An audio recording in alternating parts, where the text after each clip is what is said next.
Bon. Ce n'est pas parce qu'on a une monnaie, c'est-à-dire qui est le symbole libératoire par lequel nos échanges sont faits, qu'on a de l'argent. Ce n'est pas parce que vous avez un pays qui est capable de créer sa monnaie que ce pays devient riche. Si c'était aussi facile que ça, tous les pays africains qui ont une monnaie nationale, on fabriquerait autant pour enrichir tout le monde et on n'entendrait plus personne dire « je n'ai pas les moyens ». Si c'était aussi simple que ça. C'est pas ce que je suis en train de dire. Deux sujets totalement différents. Bien. Pour ne pas embrouiller ceux qui nous écoutent, parce que moi, je suis vraiment polarisé sur les populations, qu'il y ait un éveil de conscience. On a pris tout à l'heure le cas du Maroc. Le Maroc était dans la zone franc CFA. Le Maroc a quitté la zone franc CFA. Jamais le Maroc n'a été dans la zone franc CFA. Bon. Alors là, maintenant, on va aller je ne sais vraiment pas de quoi on parle. Mais le Maroc dans la zone franc le Maroc a créé son dirham.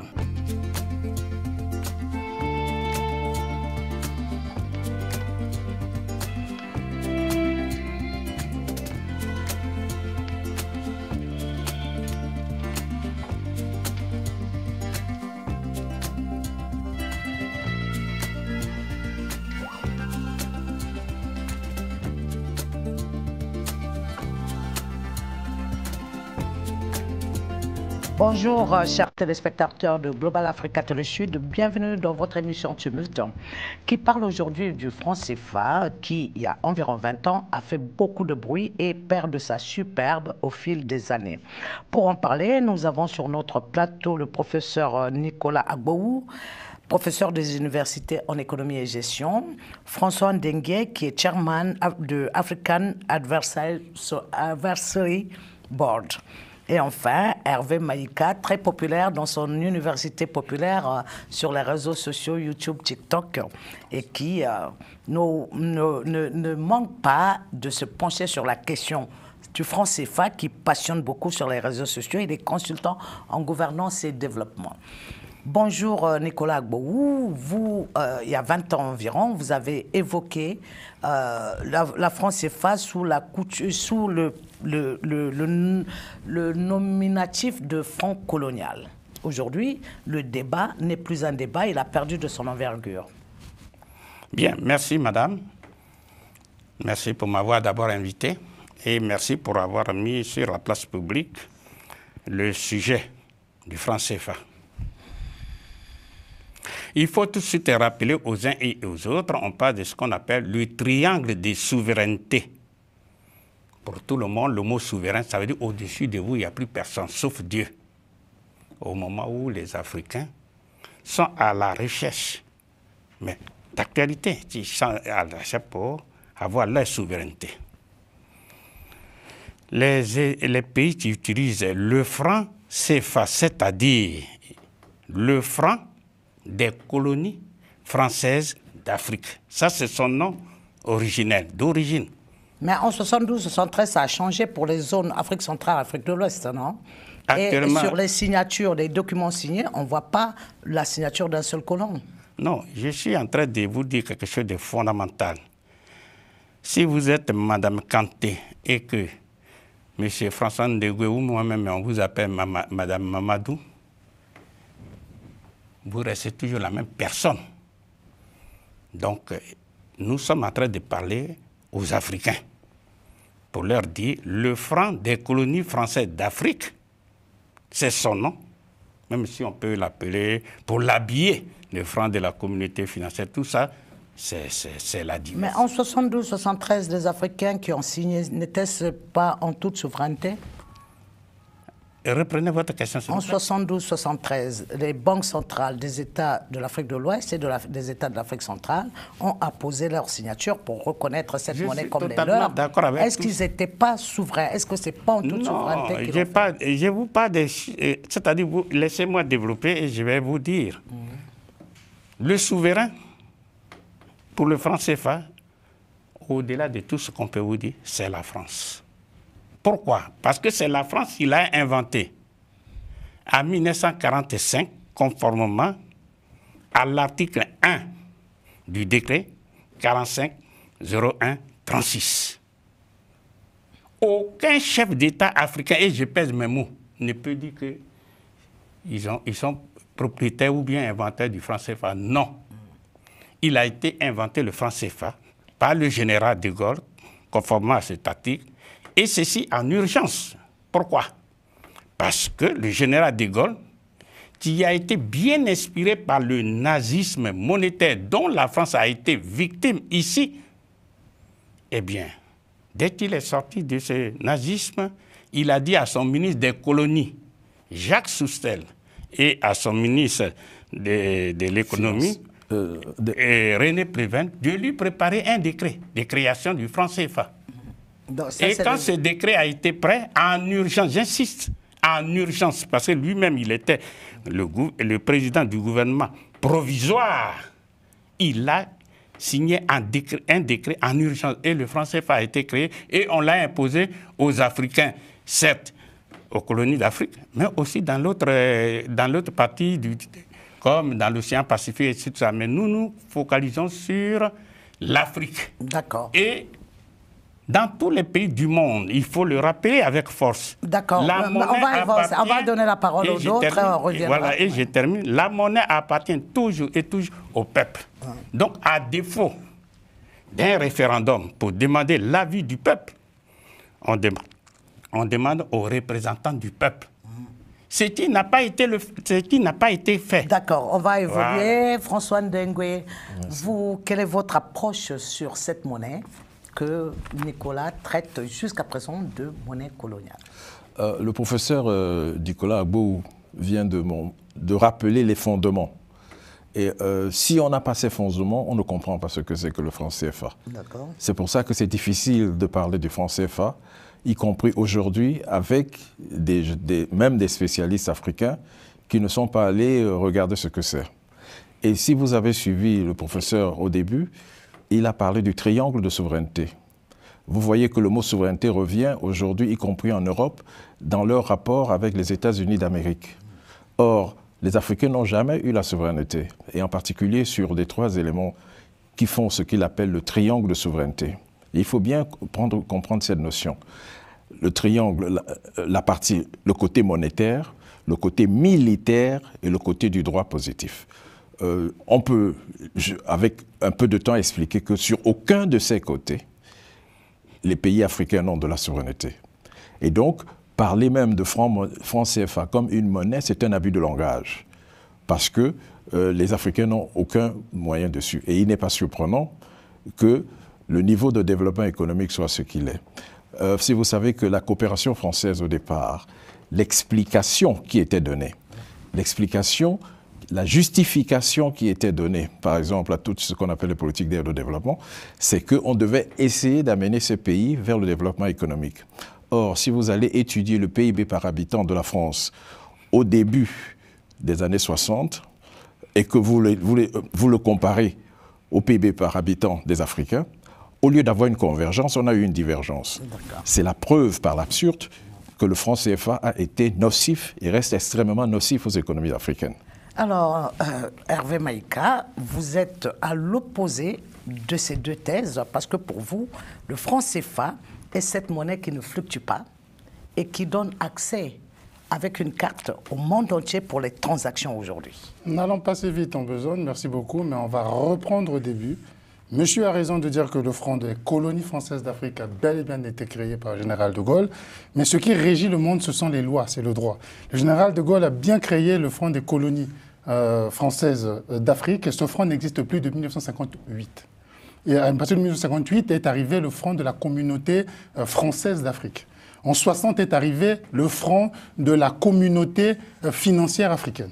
En 72, le 23 novembre, a été créé par les chefs d'État d'Afrique centrale, les 5, le 23 novembre, le franc pour la coopération financière en Afrique centrale. Le 4 décembre 1973 a été créé pour l'Afrique de l'Ouest le franc de la communauté financière africaine. Donc vous voyez, juridiquement, nous ne parlons pas de la même chose. Ça, c'est un premier point. Quand vous parlez de création d'un décret en urgence, je vous dirais la même chose, que la Côte d'Ivoire a été créée par un décret en urgence, dessiné par un Français qui se trouvait à Paris, qui n'y avait jamais mis les pieds.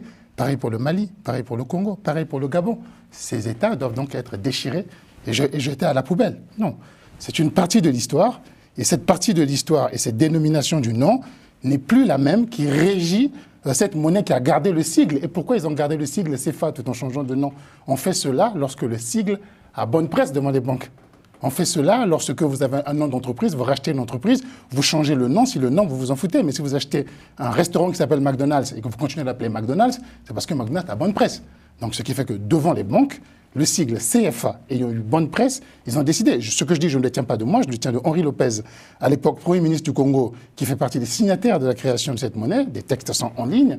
Et on lui a posé la question, pourquoi vous avez gardé le nom? Il a dit, mais le nom avait bonne presse auprès des banques. Donc CFA est un mot qui avait bonne presse. Donc je comprends votre histoire. Alors quand on parle de souveraineté, je suis un peu surpris. Vous avez un pays qui s'appelle la France, qui a 1000 ans d'histoire, qui avait une monnaie qui s'appelle le franc, qui a décidé d'y renoncer pour aller dans une monnaie commune. La France n'a donc plus de souveraineté.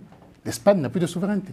L'Allemagne n'a pas de souveraineté. C'est ce que vous essayez de nous expliquer. Et la seule souveraineté qu'il aurait finalement, c'est la Sierra Leone. C'est la République démocratique du Congo. C'est le Ghana. Parce qu'ils ont une monnaie propre. C'est un peu l'explication que je suis en train de comprendre. Excusez-moi de vous dire qu'elle ne soit pas très convaincante. Alors, je peux répondre? Oui, allez-y, allez-y. Je crois que c'est le cas typique de l'enseignement français. C'est le cas typique, excusez-moi que j'ai de vous dire, vous êtes le cas typique de l'élève dans le moule français. Et vous êtes élève de quel moule, vous? Moi, je suis d'un moule étranger. Moi, je suis aussi aux États-Unis. Je suis passé par des écoles. Alors, je vais vous dire, le formalisme ne permet pas de cacher la réalité. Et je suis très heureux qu'il ait dit qu'on a gardé le cycle pour plaire aux banques. S'il avait dit qu'on a gardé le cycle pour plaire aux Africains, pour plaire aux producteurs africains, j'aurais compris. Et deuxièmement, si vous connaissez un peu l'histoire économique de l'Afrique, ces chefs d'État n'avaient aucune liberté. Oui, mais et les choses n'ont pas évolué. Non, c'est que monsieur parle peut-être de son chef d'État. Moi, à l'époque, c'est Marien Ngouabi qui était au pouvoir. Excusez-moi. Je ne vous ai pas interrompu. Mais je ne peux pas vous laisser dire ça. Je ne peux pas vous interrompre. Dans mon pays, c'est Marien Ngouabi qui était au pouvoir. Marien Ngouabi, si vous avez parlé, vous avez parlé, vous comprenez? Je vais vous dire. Vous êtes deux à avoir tenu la même position. Je vais vous dire, ces gens n'avaient aucune autonomie. Et on peut le voir jusqu'à aujourd'hui d'ailleurs. Et je vais vous donner l'exemple de quelqu'un qui a essayé, Sylvanus Olympio, qui a essayé et qui, par un décret du 12 décembre 1962, le décret 62-20 du 12 décembre 1962 a initié et a créé la Banque centrale du Togo. Vous savez ce qui est arrivé à Sylvanus Olympio? Moins d'un mois plus tard, il a été assassiné. À cause de ce décret-là? Évidemment. Quel lien vous faites? Le lien pour vous dire que... Quel lien matériel Le lien, c'est que... Modibo avait quitté le franc CFA. Modibo a créé, a chassé... Un instant. Si vous voulez, nous allons pas... Si vous voulez, non, Modibo, je vais vous dire, Modibo avait quitté le franc CFA. Modibo avait chassé l'armée française pour créer le 20 janvier 1961 l'armée française, l'armée malienne, en chassant l'armée française. Oui.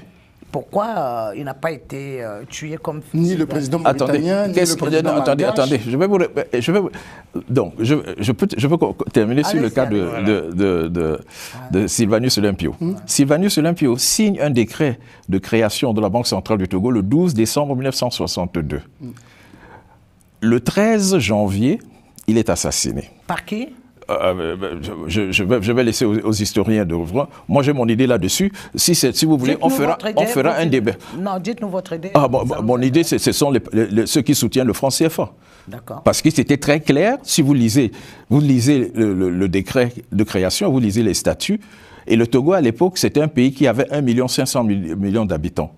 Vous aviez justement Sylvanus Olympio, parce qu'il n'est pas dans le moule français. Sylvanus Olympio est un diplômé de LSE en Angleterre, London School of Economics. Donc il avait une autre vision. Et dire que les pays africains avaient une autonomie, une souveraineté, me dire que Marien Ngouabi avait une autorité une souveraineté sur le franc CFA, il n'a aucune souveraineté, le pauvre, il ne sait même pas ce que c'est que le franc CFA. Même M. Lopez ne sait pas ce que c'est que le franc CFA. Deuxièmement, prendre le cas de la France. La France n'a plus de souveraineté monétaire. Oui, permettez donc à Hervé de réagir. De réagir, excusez-moi. En 1968, Mariam Gabi arrive au pouvoir. Le Congo est le premier pays à devenir un pays marxiste en Afrique. Nous avons des alliances avec la Russie, avec l'Union soviétique à l'époque. Nous avons des bases militaires cubaines au Congo. Le Congo vire complètement au rouge. Excusez-moi, nous sommes dans une autonomie totale. Peut-être dans d'autres pays que vous me citerez n'avaient pas de souveraineté. Mais en ce qui concerne le Congo, nous étions... Le Congo pouvait décider de quoi sur sa monnaie? Le Congo décidait... Quel est l'article? Est-ce que vous pouvez me donner l'article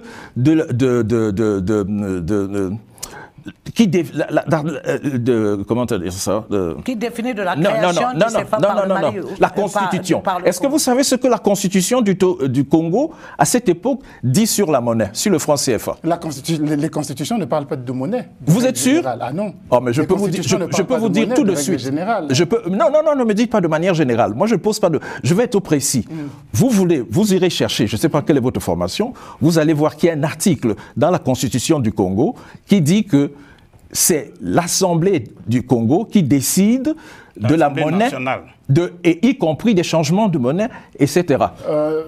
Cela m'étonnerait. Non, il n'y a pas d'ici de cela m'étonnerait. Si vous êtes certain... Parce qu'il n'y a pas la constitution du Congo. Le Congo a eu 6 constitutions. Je vous dis que les constitutions, pourquoi c'est important? Pourquoi c'est important? Et vous allez voir pourquoi. Non, monsieur, vous avez parlé. C'est mon tour, s'il vous plaît. Ce ne sont pas les constitutions qui décident des monnaies. C'est une loi qui est votée par le Parlement, oui, mais c'est la loi qui décide de la monnaie en place. La monnaie en place au Congo, c'est le franc CFA qui a été décidé le 23 février 72, le 23 novembre 72, par 5 chefs d'État d'Afrique centrale. La France n'est pas signataire. Et ils ont pris cette décision et tous les ministres des Finances qui se sont succédés, tous les premiers ministres qui se sont succédés. Donc vous voulez me dire que la Constitution du taux... Excusez-moi. Tous les cadres qui sont sortis de quelle que soit l'école ont maintenu le franc CFA et ont tous justifié que c'est une monnaie qui leur permet de bien fonctionner. Regardez les pays du Sahel. Beaucoup de bruit sur tous les sujets. Ils sont sortis de la CEDEAO. Ils sont sortis de la francophonie. Bientôt, ils vont sortir du système solaire, du franc CFA. Ils n'en parlent pas. Pour la simple raison qu'ils ont tout intérêt.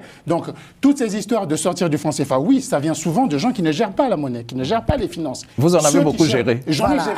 Je suis j'ai été cadre du ministère des Finances de mon pays. J'ai apporté... Si vous voulez. J'ai accompagné beaucoup de pays dans leurs réformes économiques, dans leurs réformes juridiques. Je n'ai pas rencontré un seul ministère en Afrique, des cadres qui gèrent le franc CFA qui vont vous expliquer qu'il faut vraiment qu'on en sorte parce qu'on n'arrive pas à se développer à cause du franc CFA. Ça, c'est clair et net. Alors, Nicolas Agbaou, dites-nous pourquoi cette longévité du franc CFA, malgré la peinture en noir que... Certains veulent peindre. Comment certains veulent peindre le franc CFA? Qu'est-ce qui justifie donc sa longévité et sa pérennité aujourd'hui? Très bien. Il y a 2 sortes de solutions, enfin 2 sortes de réponses. La première réponse qui consiste à faire plaisir à l'occupant français. Il y a une loi qui Laissez-moi finir, madame. Vous m'avez posé une question. Non, mais c'est ce que je veux savoir, parce que c'est important. Tout le monde attend ma réponse. Je souhaite qu'on travaille de façon scientifique sur cette question. Très, très scientifique. On met un peu de côté nos ressentis et cette subjectivité-là pour nous dire si vous pensez qu'il y a quelqu'un à qui on a voulu faire plaisir, est-ce qu'il y a eu une réunion datée qui nous dit que ce jour-là, il a été décidé de faire plaisir à tel. Je vais répondre comme vous le dites, je vais répondre de façon scientifique. Quand vous prenez le franc CFA, il y a ce qu'on appelle les institutions. Ah oui, allez-y. Il y a les institutions et les 4 principes. Au niveau des institutions, nous avons la conférence des chefs d'État, parmi les institutions, nous avons la conférence des chefs d'État. Moi, je citerai aussi les 3 banques centrales africaines. Et à l'intérieur, ils ont maintenant le comité de politique monétaire, etc. Ça, je mets ça d'un côté. De l'autre côté, les 4 principes. Le principe 1, de ce qu'on appelle la convention, le principe de la centralisation des changes ou bien les comptes d'opération. 2, le principe de la fixité des parités. Le principe de la libre convertibilité et le principe de la libre transférabilité des capitaux de la zone franc CFA vers la France hier et aujourd'hui, vers toute l'Europe de la zone euro. Tous ces, que ce soit les institutions et les 4 principes inventés à l'époque coloniale, sont maintenus. Et tout ça, c'était pour servir la France. D'après quel article de loi? Pardon? D'après quel article de loi? Non, ce n'est pas un problème de cadre de loi. Il suffit de passer en revue. Il suffit de passer en revue. C'est votre opinion? Non, non. Je vous ai donné le livre, hein. Le franc CFA et l'euro contre l'Afrique. Et j'ai cité tous les articles. Donc, pour que tout le monde puisse comprendre, il s'agit de mettre à la disposition des gens. C'est là où ils peuvent aller voir. Et j'ai cité non seulement ce que la France dit, mais aussi ce que les 3 banques centrales disent. J'ai dit et je répète. Mais jusqu'à présent, vous ne me dites pas qu'est-ce qui fait la longévité malgré tout ce que vous avez dit. Là, je vais maintenant répondre pour dire, je ne vous fais pas un dessin. Dans les pays de la zone franc, lorsque vous voulez prendre un pouvoir d'État, il faut l'accord de la France. C'est écrit où? Ce n'est pas un problème d'écrit. Il faut dire où est-ce qu'on l'a observé. Où est-ce que vous l'avez observé? Bon, vous voulez que je vous fasse un dessin? Je vais commencer par le commencement. Il ne faut pas que le dessin soit trop long à faire parce que justement nous arrivons à la fin de la première partie. Je vais vous citer le cas récent. En 2010, en Côte d'Ivoire, le monde entier, je dis bien le monde entier, c'est bien la France qui a mis Ouattara au pouvoir. Et Ouattara même le dit. C'est vrai. Et il n'y a pas de texte français. Ce n'est pas un problème de texte avant que ça se fasse. C'est-à-dire, moi, c'est le décalage qui existe. Le président Sarkozy on a est dans dit... votre On est dans votre croyance. Sinon, moi, j'aimerais avoir... Voilà. Nicolas Sarkozy l'a dit. D'accord, on y reviendra. C'est peut-être un biais de la formation française, mais lorsqu'on n'a pas un texte qui affirme quelque chose, juste croyez-moi... Parce que laissez-moi terminer mon raisonnement. Donc, je disais que celui qui prend le pouvoir d'État, c'est avec la France. Et quiconque va contre la France, il est dégommé. Ça, vous le savez. Merci beaucoup, merci. C'est la fin de cette première partie de notre émission. Quelle est la conclusion de ce que je suis en train de dire? D'accord. Parce que vous m'avez posé la question, pourquoi ça veut dire? Ça veut dire, celui qui prend le pouvoir d'État, la première des choses, c'est de se soumettre à la France. Voilà pourquoi ça dure. Merci beaucoup, merci. Nous reviendrons dans quelques secondes, M. Abou. Monsieur les beaux gosses du plateau, nous reviendrons dans après une petite pause, nous reviendrons pour continuer notre débat sur le franc CFA avec les mêmes garçons, mêmes jolis garçons sur le même plateau. Merci. N'oubliez pas de vous abonner au compte YouTube de Global Africa Télé Sud qui est déjà à 100 000 abonnés. Notre objectif, c'est 1 million dans quelques jours, puis dans moins d'un mois, 10 millions. Merci à vous et à tout de suite.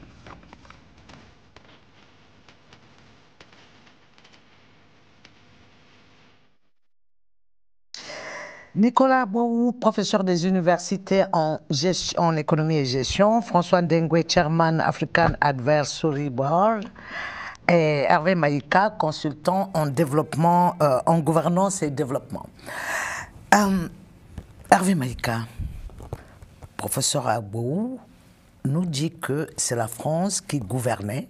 Je ne sais pas si elle continue à gouverner, mais c'est la France qui gouvernait nos États en nous tenant par la monnaie.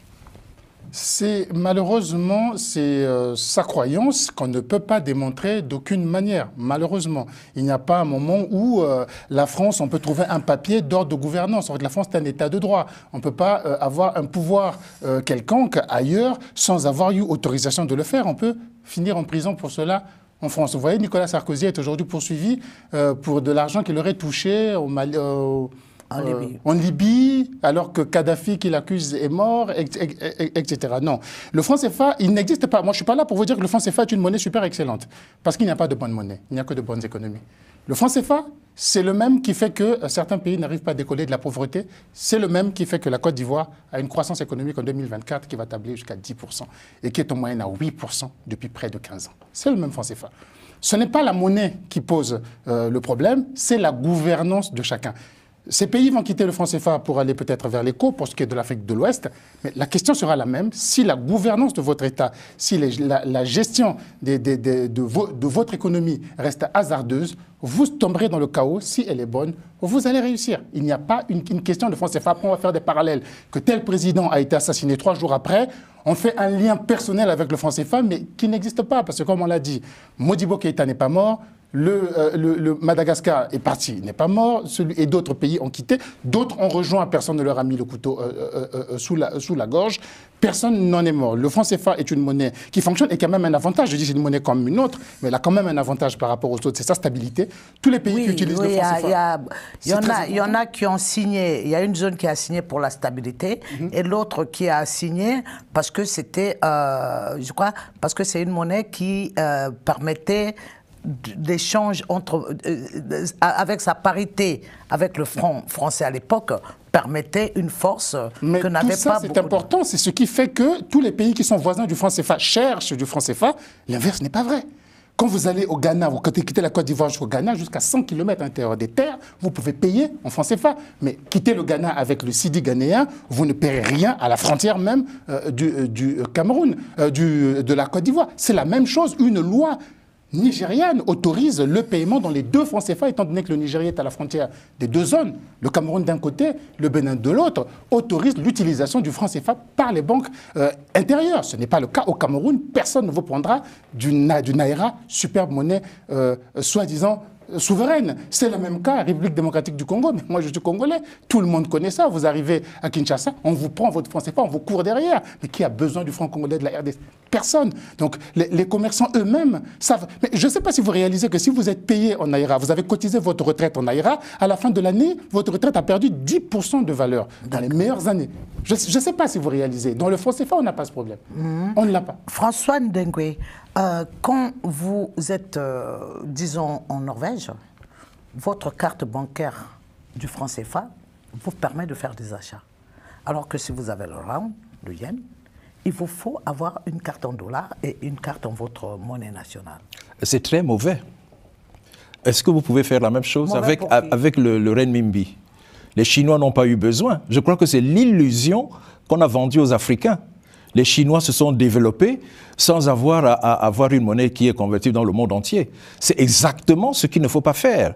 Parce que c'est comme ça que des milliards de francs CFA, la production de richesse, vous croyez qu'en Norvège, quand vous faites vos achats, c'est pour le bien de l'économie en Afrique? C'est comme ça, il a rappelé le principe de la libre transférabilité, qu'il y a un torrent de richesse qui sort de l'Afrique tous les jours. Allez faire la même chose avec le Maroc. Non, je vous dis, par exemple, le principe qui permet qu'il y a un torrent de richesse qui sort de l'Afrique est un des principes dont a parlé le professeur tout à l'heure. Et c'est pour ça que je dis que votre exemple que vous me donnez avec, je ne sais pas, la Suède ou partout, parce que vous allez utiliser une banque, une carte de crédit du franc CFA, ce n'est pas l'avantage de l'Afrique. Justement, il faut que les richesses fassent. Vous allez au Maroc, vous ne pouvez pas sortir de l'argent du Maroc comme vous voulez, et les Marocains se développent. C'est vraiment l'illusion. Ils sont développés au Maroc. C'est vraiment et ils faisaient partie de la zone franc. Ils sont sortis. Aujourd'hui, ils sont à des niveaux de développement que l'Afrique rêve, dont l'Afrique rêve encore. La Mauritanie? Quoi? La Mauritanie? La Mauritanie même. Écoutez, il y a 2 choses. Il y a avoir sa souveraineté et savoir s'en servir.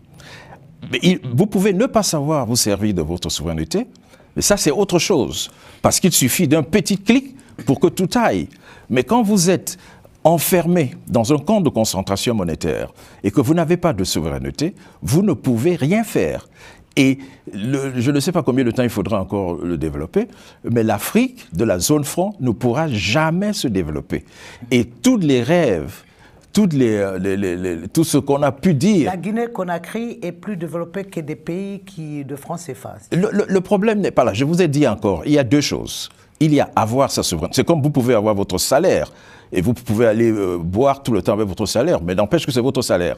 Donc, mais le jour où vous serez sérieux pour gérer votre salaire, vous aurez la possibilité de bien faire. Donc, il y a le premier pas de la souveraineté qui n'existe pas. Ça, c'est quelque chose sur lequel on ne peut pas transiger.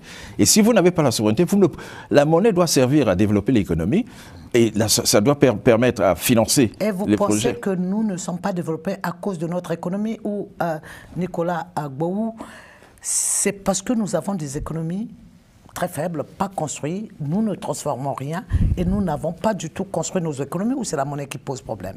Bien. Il n'y a pas antinomie. Avoir sa souveraineté monétaire fait partie du triangle de souveraineté que j'avais tout à l'heure énoncé. C'est-à-dire la monnaie, donc l'argent, pour que tout le monde comprenne, la défense et sécurité et le triangle et la constitution qu'on appelle le droit positif. Si vous n'avez pas l'argent, vous ne pouvez pas avoir les moyens nécessaires pour vous défendre, ça, les moyens militaires. D'accord. Pour ne pas revenir sur les mêmes propos. Laissez-moi finir, puis vous m'avez posé une question fondamentale. Vous revenez ce qu'on a déjà dit. Non, il y a une question de temps. Une question, ceux qui nous écoutent, il faut utiliser ma réponse. Oui. Voilà. Quand vous avez votre argent, pour ne pas dire votre monnaie, vous pouvez avoir les moyens puissants pour transformer chez vous toutes les matières premières agricoles, minières, minérales et énergétiques. Comme en Guinée, Conakry? Non, ce n'est pas comme en Guinée. Je vous réponds pour dire que quand vous avez là, c'est comme on dit que là, sans argent, vous ne pouvez rien faire. D'accord. Donc, il faut la souveraineté, parce que j'ai l'impression que vous voulez... Non, pas du tout. Je ne fais que poser des questions et ce sont vos réponses qui comptent. Ce n'est pas les questions que je pose. Donc, c'est vos réponses. Quand vous allez dans tous les pays de l'Afrique francophone, où il y a justement le problème de la monnaie, il y a toujours un élément qui revient constamment quand vous causez à les gens. Je voulais faire telle chose, mais il me manque les moyens. Quand on dit il me manque les moyens, ça veut dire il me manque l'argent. Mais pourquoi Donc cela ne se dit pas en RDC? Je dis bien... Je veux faire quelque chose, mais il me manque les moyens, ne se dit pas en RDC. C'est-à-dire, en fait, après avoir critiqué, si vous nous permettez, nous allons proposer des solutions. Voilà. Bah, bien sûr, donc, ça sera dans la troisième partie de l'émission. Mais je voudrais qu'on évolue un peu en vous posant la question de savoir où est-ce que dans tout ça, vous mettez la question de la souveraineté territoriale. Parce que comme le franc CFA, les territoires sur lesquels nous vivons aujourd'hui sont aussi hérités de la colonisation. Moi, j'aimerais plutôt, si vous me permettez, rebondir sur la question de l'argent et de la monnaie. Ce n'est pas la même chose. Bon. Ce n'est pas parce qu'on a une monnaie, c'est-à-dire qui est le symbole libératoire par lequel nos échanges sont faits, qu'on a de l'argent. Ce n'est pas parce que vous avez un pays qui est capable de créer sa monnaie que ce pays devient riche. Si c'était aussi facile que ça, tous les pays africains qui ont une monnaie nationale, on fabriquerait autant pour enrichir tout le monde et on n'entendrait plus personne dire « je n'ai pas les moyens ». Si c'était aussi simple que ça. C'est pas ce que je suis en train de dire. C'est deux sujets totalement différents. Bien, pour ne pas embrouiller ceux qui nous écoutent, parce que moi, je suis vraiment polarisé sur les populations, qu'il y ait un éveil de conscience. On a pris tout à l'heure le cas du Maroc. Le Maroc était dans la zone franc CFA. Le Maroc a quitté la zone franc CFA. Jamais le Maroc n'a été dans la zone franc CFA. Bon. Alors là, maintenant, on va aller... Je ne sais vraiment pas de quoi on parle. Mais le Maroc est dans la zone franc CFA. Le Maroc a créé son dirham. Aujourd'hui, et c'est avant-hier que j'ai vu ça, 40% des voitures qui sont fabriquées au Maroc sont exportées vers l'Afrique subsaharienne, c'est-à-dire l'Afrique noire. Aujourd'hui, quand les jeunes subsahariens, c'est-à-dire les Noirs, ils veulent mendier, où est-ce qu'ils vont? Ils vont au Maroc. Nicolas, s'il vous plaît. Ils vont au Maroc. Pendant que est-ce que, je prends par exemple le cas de Air Afrique. Le cas de Air Afrique, la compagnie africaine qui est morte et qui est quasiment remplacée par Royal Air Maroc, qui reprend les mêmes lignes, qui est devenu un hub aujourd'hui. Hein. Et si les Africains avaient remis Air Afrique en place pour construire leur économie, là je ne parle pas de monnaie, je parle d'économie, est-ce que ça ne serait pas mieux pour eux que de laisser le Maroc prendre place de Air Afrique, par exemple? Le problème de Air Afrique est comme d'autres compagnies et d'autres sociétés d'État qui ont été privatisées, etc. Personnellement, en ce moment, j'étais encore enseignant à l'Institut national polytechnique de Yamoussoukro. J'ai même dit aux étudiants que la mauvaise gestion, pour reprendre ce qu'il a dit, la mauvaise gestion de Air Afrique va faire que Air Afrique va tomber. Mais surtout, quand le président Houphouët-Boigny disait à ses pairs, je crois que c'était au Togo, pour dire que aucun Africain ne peut gérer rationnellement Air Afrique. Donc il faut qu'on lui donne l'autorisation de nommer un de ses amis gestionnaire d'Air Afrique. Et c'est Roland Biekar. Or, celui-là, c'est un Français authentique. Quand je dis authentique, c'est dans le sens négatif même du terme. Parce que lui, il savait ce qu'il fallait faire pour faire tomber Air Afrique et permettre à Air France de prendre la relève. C'est selon votre croyance. Oui, on est encore dans la croyance totale. Parce que j'aimerais quand même rappeler que le premier président directeur général de Air Afrique, j'oublie son nom, il était d'origine sénégalaise, il vivait... Fall, il s'appelait, il est resté de la création jusqu'en 71 ou 72, et il était nommé par Houphouët-Boigny. C'était un proche de Houphouët-Boigny. Et la compagnie n'a connu aucun problème, il a laissé la compagnie en équilibre. Après lui, quand il est parti, puisque Houphouët était quand même le patron, celui qui mettait le plus d'argent, il a nommé un Ivoirien qui s'appelait, je crois, Kofi Kouassi, quelque chose comme ça. C'est à partir de lui qu'Air Afrique a commencé à connaître les problèmes. Il a même créé un hôtel spécial qui prenait l'argent de tous les navigants qui étaient de passage là. L'hôtel Ivoire? Oui, je ne sais plus comment s'appelait son hôtel. La pagaille a commencé à partir de là, d'une mauvaise nomination qu'on n'a plus jamais réussi à rattraper. Bref, c'est la mauvaise gestion. Et je rappelle que Air Afrique appartenait à l'État français à 49%. Ça appartenait à Air France. Comment voulez-vous que Air France puisse nommer quelqu'un dont le but est de détruire sa propre compagnie? Sortons un peu nous allons donner la parole à François Dengue. Je ne sais pas si vous avez compris. Je dis que c'est la mauvaise gestion. Voilà. C'est ce qu'il avait souligné. D'accord. Je suis totalement d'accord avec la mauvaise gestion. Parce qu'il nous reste très peu de temps. Mais nous sommes en train de nous écarter du sujet. Oui. Nous allons évoluer parce que moi, je suis tributaire. Vous ne le sentez pas du temps qui passe. Monsieur Dengue, la souveraineté territoriale, vous ne l'évoquez pas au même titre que la souveraineté monétaire. Non, le temps est très court, donc il faut aller très vite sur des choses essentielles. Nous vous parlons du triangle de souveraineté, la monnaie, le militaire et le droit. Aucun de ces pays CFA n'a... Nous habitons les terres héritées du... Est-ce que vous pouvez me définir ce que vous appelez la souveraineté territoriale? C'est-à-dire, si vous êtes contre... Moi, j'aimerais bien que M. Plutôt nous définisse les pays européens qui sont dans l'OTAN, qui sont dans l'euro. Le troisième point, c'était lequel? Le droit. Le droit, donc et qui sont dans le droit européen. Donc tous ces pays-là n'ont plus aucune souveraineté. Ils n'ont pas de souveraineté. Mais très bien, alors... Ils n'ont pas de souveraineté. Attendez, je vais répondre. Je vais venir sur ça. Pour vous montrer un exemple très simple, que les pays du CFA n'ont aucune souveraineté. Vous savez comment s'est passée la dévaluation? En 1994. Qui a décidé de la dévaluation? J'espère que vous avez un papier là-dessus. Hein. Michel Roussin. J'espère que vous avez un papier de Michel Roussin signant, ou alors on est encore dans le fantasme. Non. Parce que le problème, c'est qu'il faut qu'on fasse un débat sérieux. J'ai entendu dire que vous êtes des universitaires. Mais vous dites que c'est pas Michel Roussin. Mais est-ce qu'il y a un papier de signature de Michel Roussin? Il y a un communiqué de lui ou pas? Nous sommes en train de parler sur les sentiments de chacun. Il aurait donné un coup de fil à un président pour dire qui ont décidé ce que je n'aime pas. Bien. Voilà. Alors, je vais vous dire, peut-être je comprends que ça l'énerve parce que il soutient une monnaie qui n'a pas de sens. Laissez-moi terminer ça. Vous allez voir pourquoi. Vous allez voir pourquoi. Vous irez regarder, vous êtes Congolais, vous irez réétudier la Constitution du Congo et vous verrez ce que l'article de la Constitution du Congo qui parle de la monnaie.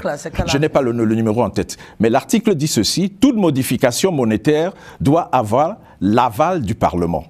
Ça veut dire que cette dévaluation était une dévaluation anticonstitutionnelle. Vous comprenez? Elle était anticonstitutionnelle. Et si elle a pu se faire, malgré les députés des pays africains n'ont même pas été consultés avant et n'ont même pas été informés après. Rien que non, il ne faut pas passer à côté. C'est quelque chose d'important. C'est le temps pour la deuxième partie. Non, je veux dire que c'est quelque chose d'important qui échappe à l'attention des Africains. D'accord, on y reviendra, vous allez attirer leur attention et bien fixer leur attention sur la question dans quelques secondes. Dans quelques secondes, nous reviendrons et on reprendra le débat là où on l'a laissé, tout en proposant des solutions par rapport aux francs CFA qui aujourd'hui, le compte d'opération qui était en France est fermé.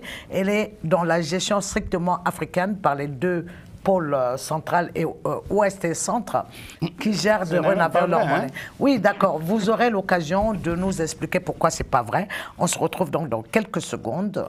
N'oubliez pas d'aller sur notre YouTube et je reviendrai sur le plateau avec les mêmes garçons, tout aussi intelligents les uns que les autres. Merci.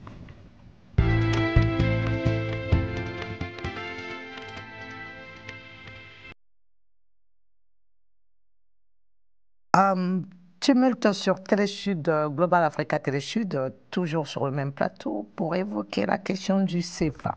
Hervé Maïka, nous étions sur la dévaluation et sur le compte d'opération, les comptes d'opération d'Afrique centrale et de l'Ouest, où est resté ouvert le compte d'opération de l'Afrique centrale, pas celui de l'Afrique de l'Ouest.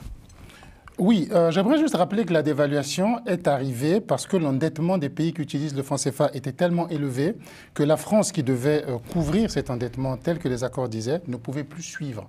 C'est qu'à un moment donné, vous n'avez plus le choix, il faut dévaluer. Le dernier qui a rappelé ces conditions-là, c'était l'ancien président du Bénin qui est passé sur RFI il n'y a pas longtemps, qui a expliqué ces conditions.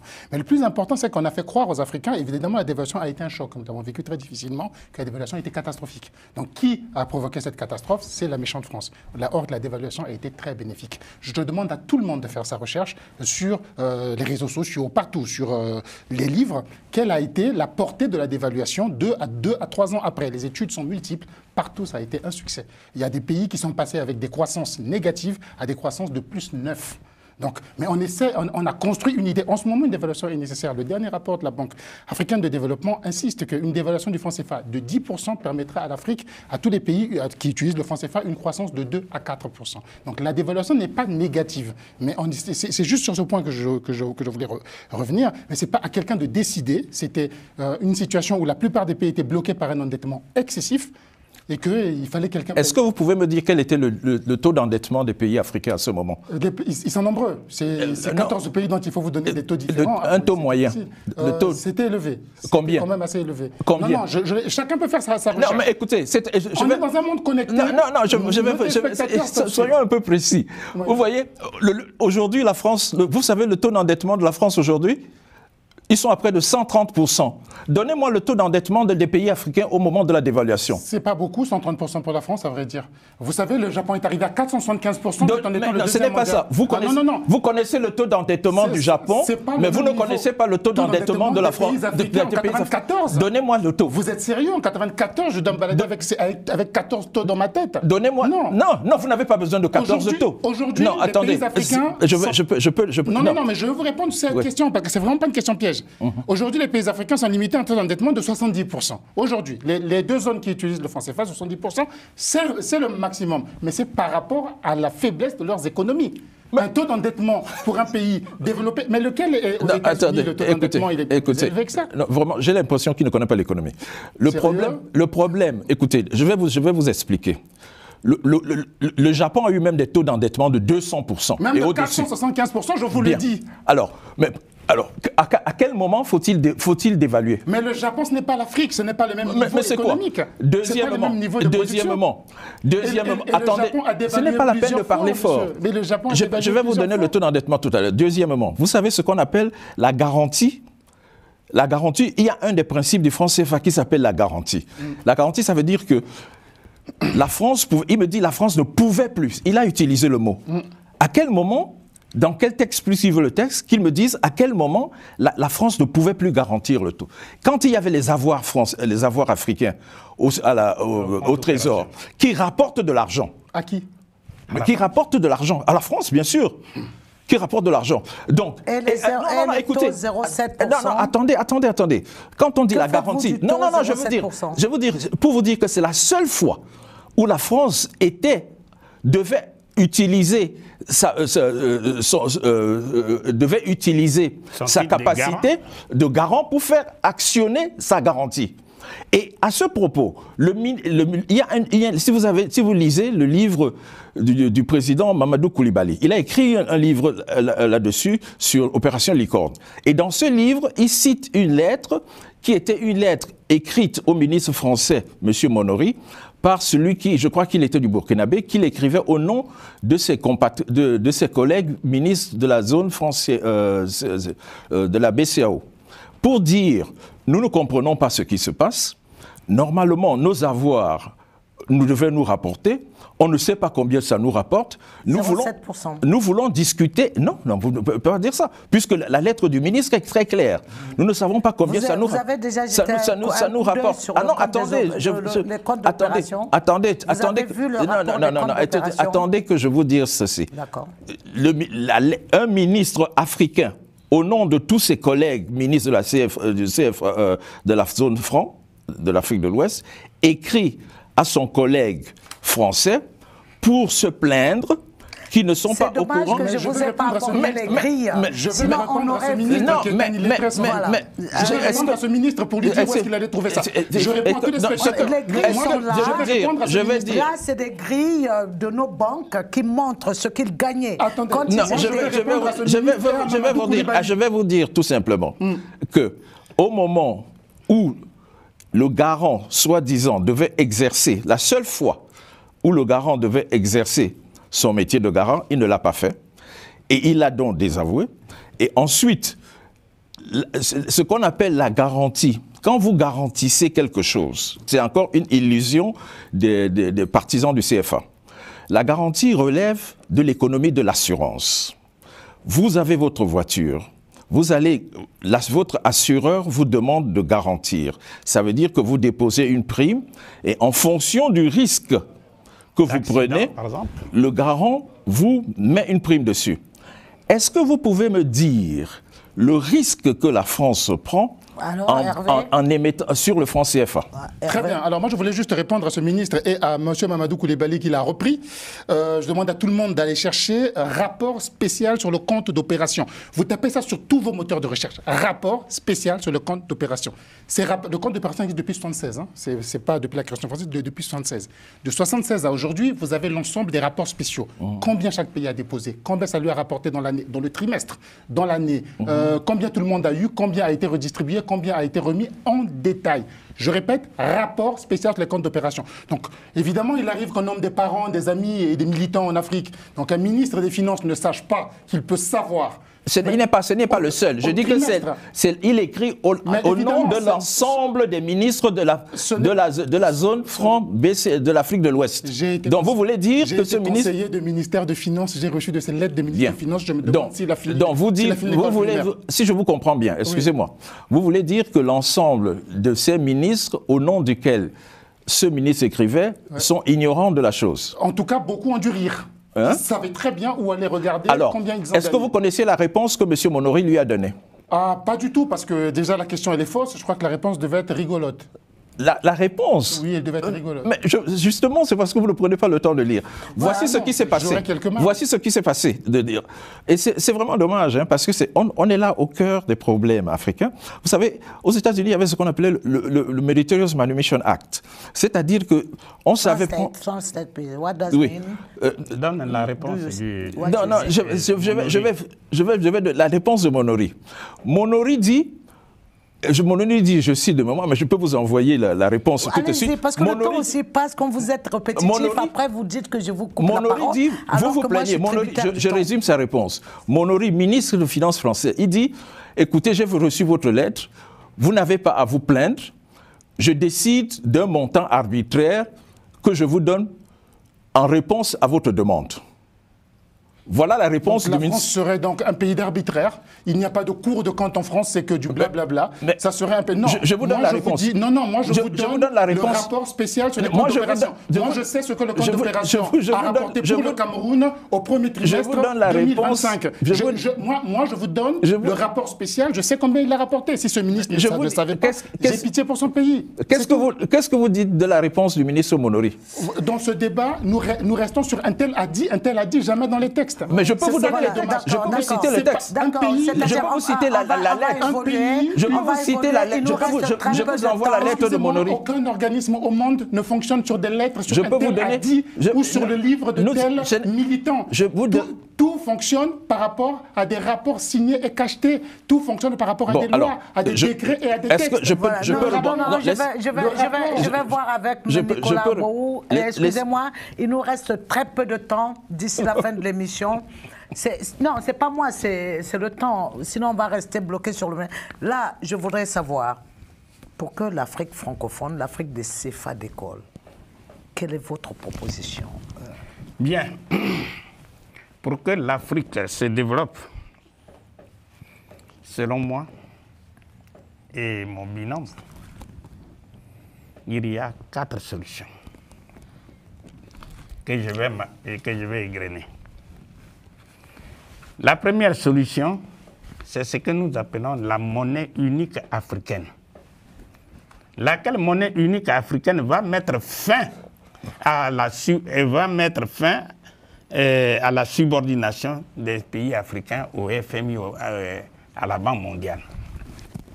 Quand les Africains auront leur monnaie garantie par eux-mêmes, avec les stocks d'or et de diamants que les Africains détiennent en abondance, les Africains vont...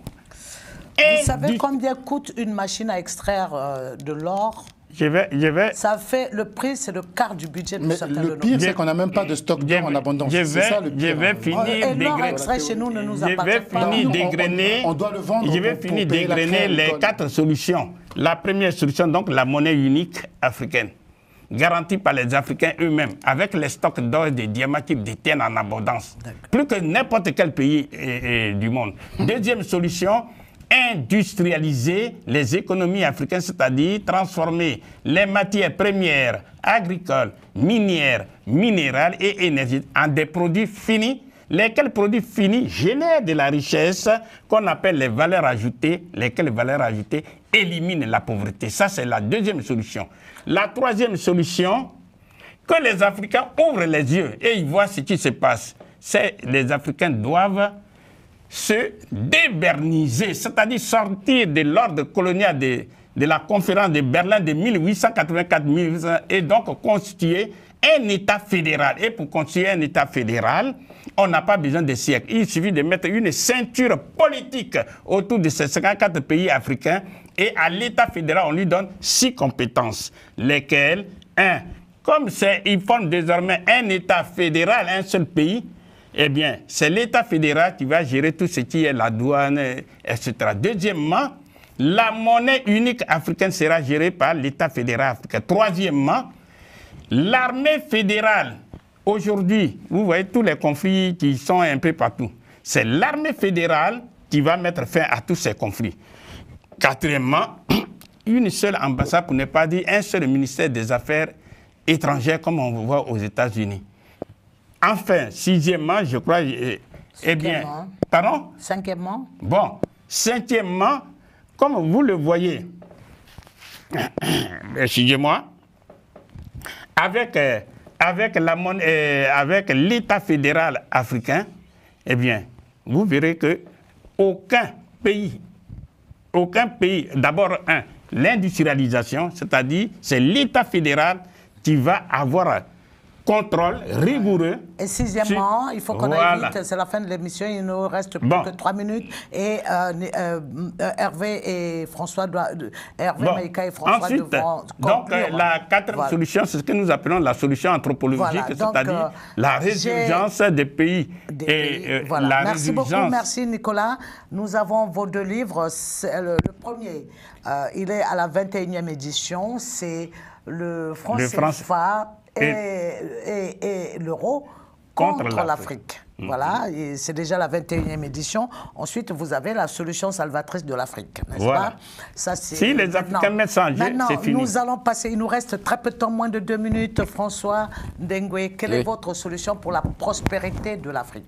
Moi, je n'ai pas d'autre solution que celle dont vient de parler le professeur. Mais je voudrais insister sur 2 choses rapidement. Le franc CFA, pour le résumer, c'est une monnaie qui a une origine nazie, Et ce n'est pas une métaphore. Deuxièmement, le franc CFA, le général de Gaulle, quand le général de Gaulle est arrivé en France, les Américains sont arrivés en France avec une espèce de franc CFA. Ça s'appelait... non, ça s'appelle l'Amgot.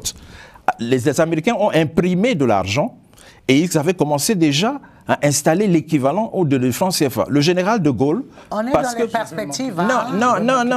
Non, c'est très important. Parce que c'est ce que le général de Gaulle a refusé que l'on fasse à la France, qu'il a fait aux Africains. Et il n'est pas surprenant que le contrôle monétaire qui continue sur les pays africains aujourd'hui empêche cela. Je suis dans les perspectives. Vous êtes aligné sur Nicolas Beau. Oui, je suis aligné sur mes perspectives. Là, nous avons l'Afrique, une promesse, ou comment l'Afrique s'éveillera. Ça, c'est le livre de Hervé Maïka, qui dit que l'Afrique est vraiment une promesse en apportant des solutions. Est-ce que vous pouvez nous en dire? Oui, donc je préfère envoyer les gens à acheter ce livre. J'ai déjà développé. Interrompu, édition. L'édition est épuisée. Je ne suis pas éditeur. J'espère que j'ai discuté avec mon éditeur. Il va le relancer. Donc ça, je l'ai déjà dit de ce côté-là. En ce qui concerne le franc CFA, je répète la même chose. Il n'y a pas de monnaie magique qui va vous sauver. Là, je viens d'entendre encore des théories qu'on entend sur les réseaux un peu partout que voilà, De Gaulle a hérité des nazis. Lui qui n'a jamais vécu avec les nazis, lui qui a fui les nazis, mais aurait pris les trucs des nazis.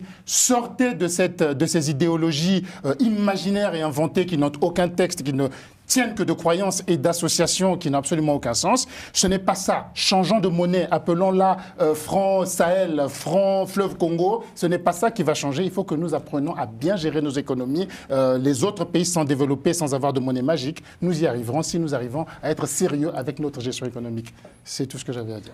Merci beaucoup. C'est la fin du tumulte de ce jour. J'ai reçu sur ce plateau Nicolas Abou, professeur des universités en gestion et économie, François Ndengue Sherman de African Advisory Board. Voilà, et Hervé Maïka, qui a son université populaire sur les réseaux sociaux, et puis qui est consultant en gouvernance du développement. En gouvernance du développement. Voilà, donc une pensée encore pour les femmes de l'Est de la RDC en ce mois de mars consacré à la réflexion sur les droits de la femme. Et aussi, nous sommes à la fin du mois de Ramadan pour les musulmans et du carême pour les chrétiens. Bonne fête donc à ces communautés-là. Et n'oubliez pas, nous sommes à 100 000 abonnés sur Global Africa Télé Sud. Objectif 1 million dans quelques jours, puis 10 millions dans moins d'un mois. Merci à vous tous et à très vite.